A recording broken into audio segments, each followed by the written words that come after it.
Morning. Welcome to Freeway Bible Study for the 4th, maybe it's the 5th day of September. My name is Kurt. I'm your host. It's been a little bit of a while. That's the 4th. It's not because, and it's, hey, welcome to fall, autumn 2018. And it's not because I haven't been studying. It's just because I've been working on a large chapter. Chapter 12 of Exodus. Is that so good? Yeah. Chapter 12 of Exodus is a big one.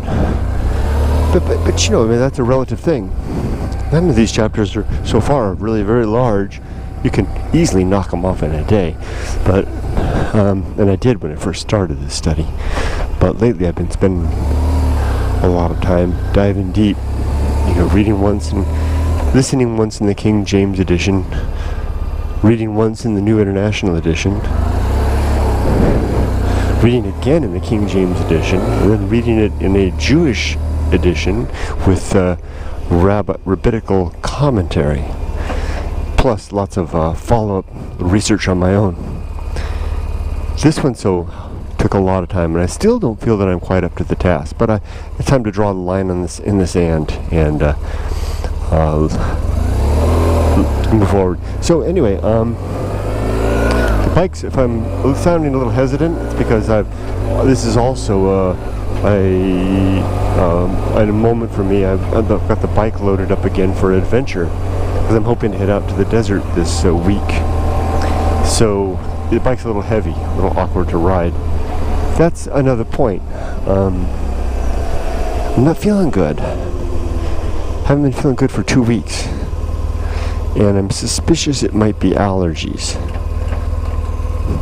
I've felt this before, but it has me a little worried. I stopped exercising in order to not make it worse, and I've been continue to eat well.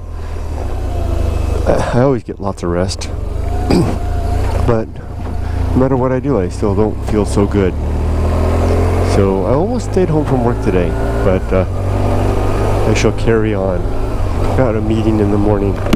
Maybe after that meeting, if I'm still not feeling good, maybe I'll go home. I got a red light. So anyway, let's jump into it. And can you tell the hesitancy in my voice? I don't know that I'm up to the task of this particular chapter, which is a weighty one. This is Passover.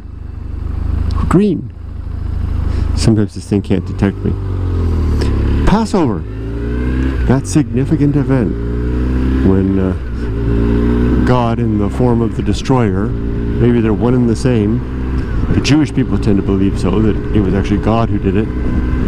Elsewhere we hear the term destroyer, which seems to indicate an agent of some sort, an agent of God. But this is the moment when God performs his final plague, and the one that will tip the scales and lead Pharaoh to let Moses, Aaron, and the people go. So this opens with chapter 12 opens with a long discourse from God. Excuse me, clear my throat. Excuse me. We have a long discourse from God about what is to happen. Namely, God says you are to slaughter a lamb. It could be from either the goats or the sheep. A yearling, I think it says, a male year goat, without blemish. And then you are to take a bunch of hyssop, which I guess is kind of like a reed. You can make it into like a brush or a wand or something, like for painting. And then you are to dip the hyssop bundle in the blood of the newly slaughtered lamb, which I guess the blood will be collected in a basin. And then this is God talking. And you're to take that blood and mark it upon the posts on either side of the door and above the lintel, which I guess is the arch above the top of the door. Some scholarship that I read indicated that the Jews did that on the inside of the house, so that there would be no visible sign on the outside. I always thought that was something I was picturing on the outside. I was picturing the night of Passover, all the Jewish, heads of the family with their sons would be gathered around the front of the door, painting blood on the posts in the doorway, and then coming inside, and the Egyptians who lived among them apparently must have been, or did they? It's an interesting question. If the Egyptians and the Jews lived separately, then that would offer its own way of segregating the ones from the others. For the purpose of God discerning. Although God already knew, so this was an act for the people to perform. So it's not clearly God. God knows who lives where. God doesn't need your address. But I was to picture the Jews doing that from the outside. But apparently from the Jewish perspective, it's done on the inside. And I think I read that from the Rabbi Rashi's commentary. So then once that's done, at around midnight, God will visit the land and enter the houses where the marking is not upon the doorway, and will kill the firstborn of both man and beast. But the Jews who mark their homes appropriately will be spared. That's why it's called the Passover.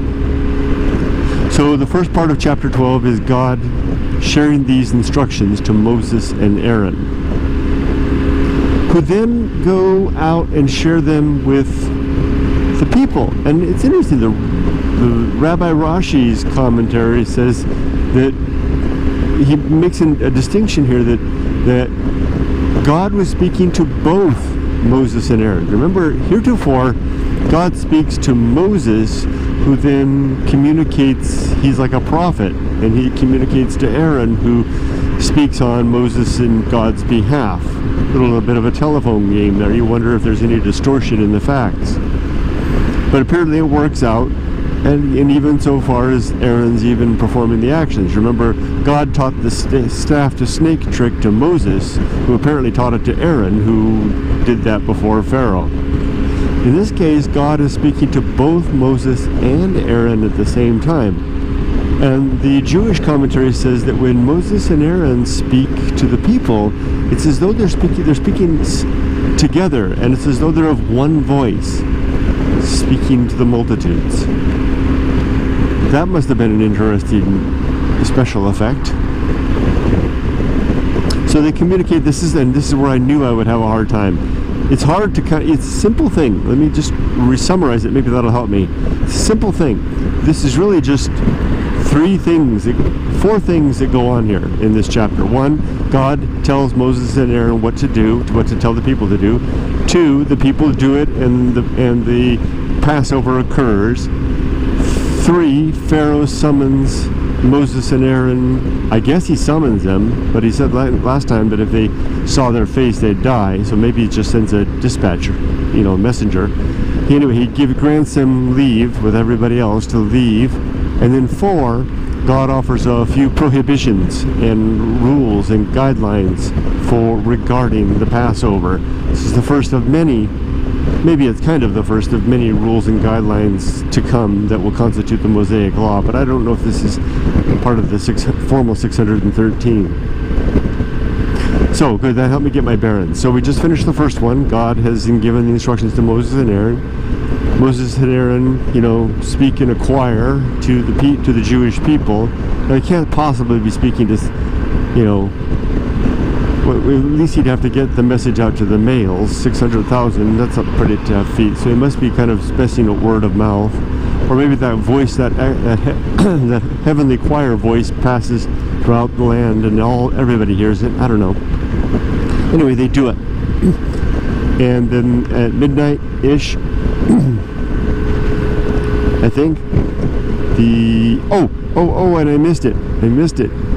God also said in that first bit that not only do I want you to do this, but that henceforth, from this point forward, this will mark the beginning of the year, and I want you to do this every year as a memorial to me to remember the Passover. Oh, good gosh, how could I forget? I knew I was going to forget something. And I want about the unleavened bread. God's got this thing against yeast. So God goes on and on and on about nobody better use any yeast when they're making their bread. And it makes sense because, it's poetic. The idea is that, we're going to gather up our things. Pharaoh at once is going to grant us leave to leave Egypt. We're going to gather up our things, and there's no time to let the bread rise. Just take it out of the oven and go, right? So it's symbolic. So that's beautiful. I get that. I like that, actually.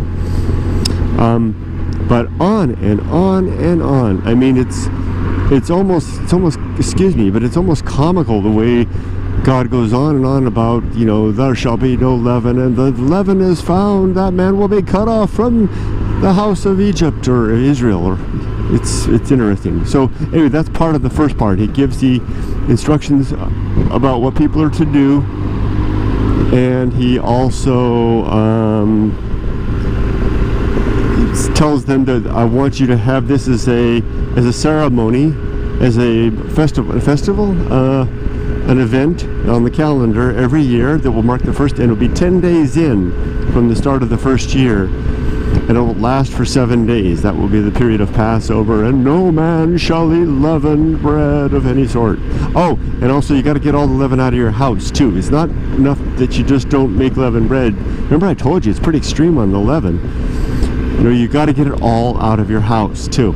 I mean, so it's complicated. That first bit is complicated because it's got sub-bits. I mean, there's the instructions about what to do. There's the kind of a command to make this a holiday or a memorial in the future, and there are certain strictures that are applied to that particular holiday, namely starting on the 10th day of the first month of a new year. Last for 7 days, and no yeast, and you want to be cut off. And there'll be some more rules to follow at the end. So Moses and Aaron communicate this to everybody. Again, I wonder how clearly it got communicated, but clear enough that at least, whatever you remember, don't forget to put the blood on the post and the lintel to ward away the destroyer, and better not forget about the yeast, because otherwise you won't be part of the house of Israel anymore. You'll be cut off. So there's actually two main things you need to remember there. Oh, one more thing about the Passover, the actual event. I looked it up, and it turns out that there is this tradition of blood on the doorway and blood on the lintel. Sounds like a door song, huh? Blood on the doorway, blood on the lintel, blood in the keyhole, warding the destroyer. Sorry to be flippant. Turns out, and I added the word keyhole to that, turns out that that's an ancient, not Assyrian, Akkadian, Babylonian, Akkadian, not Arcadian, Akkadian, A-K-K. Babylonian, Akkadian, and blanketly Mesopotamian trick. That's part of a kind of a spell book. And I used to know the name. Last week I could have told you the name, but I forgot. There's a spell book that exists. It's very old, and it describes all kinds of spells, tricks, and incantations that you can do to, it's basically magic. Black magic or white magic, I don't know. And one of them is to put blood of a lamb on the two doorposts and the lintel and at the keyhole to ward away devils, demons, and witchcraft. So when I went, that's like, wow, aha! So this isn't a novel idea. So this would have made a lot of sense to the people at the time. It would have been if Joseph Smith, for example, or someone who makes a new religion right now, or yeah, that'd be a better one. If someone makes a new religion right now and says, and one more thing to do to ensure good luck is to make sure that you put a metal horseshoe above the door. And while you're at it, throw some salt over your shoulder and don't walk under ladders. I mean, the borrowing from contemporary culture that stuff that a lot of us might look at as kind of strange, but there's a lot of people that would say, oh yeah, that makes perfect sense. Yeah, no, I never walk under ladders, and now I need to for sure to do that to make sure that I remain a part of the group. So leveraging the past to solidify the future. This is not a novel idea, apparently. So then the people do this. They go out, they put the blood on the door, the blood on the lintel and the doorpost, but no mention of the keyhole. So I guess the devils could slip through. But they wouldn't in this case. Maybe you need the keyhole open so that the destroyer can get in that way. I hadn't thought of that. Maybe that's it. So then around about midnight, along comes the destroyer, and apparently it happens all at once. I don't know where I got that. I just got that impression somewhere. That the destroyer entered. Why not? It's God after all, right? Enters all of the household at once, kills all the firstborn, from the firstborn of Pharaoh on the throne. We're quoting from the Bible now, to the firstborn of him who is chained in the dungeon. They're all killed, and there's not a house of Egypt that night that doesn't have someone dead in them, save the homes of the Israelites. Now, remember, Pharaoh has so far been saying no to all of Moses' and Aaron's request to let the people go, because God's been hardening his heart. God's already twice told us that he's deliberately doing that. So, although people are telling me that it's because of Pharaoh's sin that this is the case. So now Pharaoh's had enough, and he sends word, or he summons Moses and Aaron, not sure which, to tell them, go now, leave, and take everybody with you, all the men, all the women, all the children, all the beasts, everyone, just as you said, go and worship. Now, he doesn't say go forever. Remember, Moses and Aaron were lying all this time, but I mean, is it a lie to escape slavery?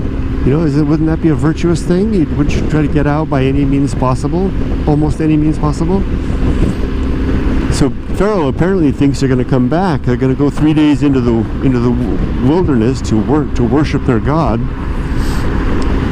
which would be a heathen god under the Egyptians, because that's why they have to go to the wilderness, so that it won't be an abomination unto their neighbors, the Egyptians. Slaughtering the animals that are deities to them. So he says, go. And so all at once the people gather everything up. Now remember, I know you don't remember because I didn't say this, but maybe you studied it before and you already know. God told the people that when you eat the Passover meal, do so with your loins girded, your sandals on, and holding your staff, and with all your stuff bundled. Basically, it's like you're ready to go. You're standing there, and it's very poetic again, very beautiful. Standing there ready to go, eating your unleavened bread, and suddenly you're going. But before you do that, let's do a little trick-or-treating. Remember about, some chapters back, God told Moses and Aaron that you guys are to borrow from your Egyptian neighbors. The Israelites are to borrow from their neighbors treasures. That the Jewish people would say, I think that they would say that those things were things that the Egyptians had borrowed from them. They're just getting them back. Like, the Egyptians took my blender, last year, and I want it back. I remember that there was that trick with the invisibility where the Israelites were invisible, and in the period of darkness, or they could see because the Egyptians were blinded by the plague of darkness, and they could poke around the Egyptians' house and, hey, there's my blender behind the cupboard. And so when they went to ask for the blender, the Egyptians couldn't say, what blender? The Israelite would simply say, the one in the cupboard there, that's mine. And they'd have to give it up. Apparently now it's gold and silver. A little unsure if it was housewares or gold and silver. Probably gold and silver. And it sounds like, well, it says so. It uses the word, in this case, at least the King James edition, uses the word spoil. They would spoil the Egyptians, which kind of gives me the feel of those words meant that they were stealing from the Egyptians. They were spoiling them. But again, is it theft to steal from your slave master as you attempt to make your mistake? Not so sure, because there is no injunction against slavery anywhere in the Bible. In fact, there's just laws that talk about how to treat slaves. I guess the good form of slavery. We'll get to that eventually. So, as the people get ready to go, the Egyptians, I guess makes it sound like the Egyptians come to them and lavish them with their gold and their silver for the young Israelite men and women. And they give, so they're loading them up. But before you go, here, have this bracelet of mine and this necklace and this gold bar, or whatever the case may be. So they're going to be mighty wealthy for their 40 years wandering around the desert. That's going to do them a lot of good, I guess.